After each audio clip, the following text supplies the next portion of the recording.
रस्त्यावरून जाणाऱ्या प्रवाशांची चेन स्नॅचिंग आणि बॅग पळवणारी अल्पवयीन मुलांची टोळी जेरबंद। गेल्या काही दिवसांपासून आमगाव तालुक्यातील ठाणा ते गोरढा येथे रस्त्यातून जाणाऱ्या व्यक्तींच्या बॅग तसेच सोन्याचे दागिने धावत्या दुचाकीतून पळवण्याचे प्रकार समोर आले होते।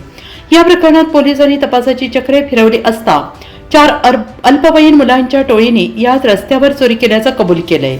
त्यांना अशा प्रकारच्या 3 गुन्हे केल्याचे कबूल केले। यावरून 4घांना ताब्यात घेण्यात आलं असून त्यांच्याकडून 4 दुचाकी, 3 मोबाईल, नगदी रक्कम आणि सोन्याचे मंगळसूत्र असा मुद्देमाल जप्त करण्यात आला आहे। 4ही अल्पवयीन आरोपींना बाल सुधारगृहात पाठवण्यात आलेले असून पुढील तपास आमगाव पोलीस करत आहेत। आमगाव पोलीस स्टेशन हद्दीत मागील 1 महिन्यामध्ये एकूण 3 बॅग लिफ्टिंगच्या घटना घडल्या होत्या। त्या बॅग लिफ्टिंगच्या घटनाची उकल करण्याकरिता पोलीस स्टेशन आमगावचे डिटेक्शन पथक डीबी पथक हे अहोरात्र मेहनत करत होते। पोलिसांना मिळालेल्या गोपनीय माहितीनुसार पोलिसांनी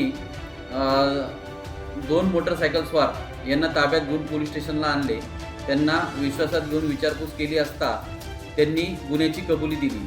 त्यामध्ये त्यांचे अधिक 2 साथीदार असल्याचे त्यांनी सांगितले। यातील सर्व आरोपी हे विधी संघर्षग्रस्त बालक आहेत।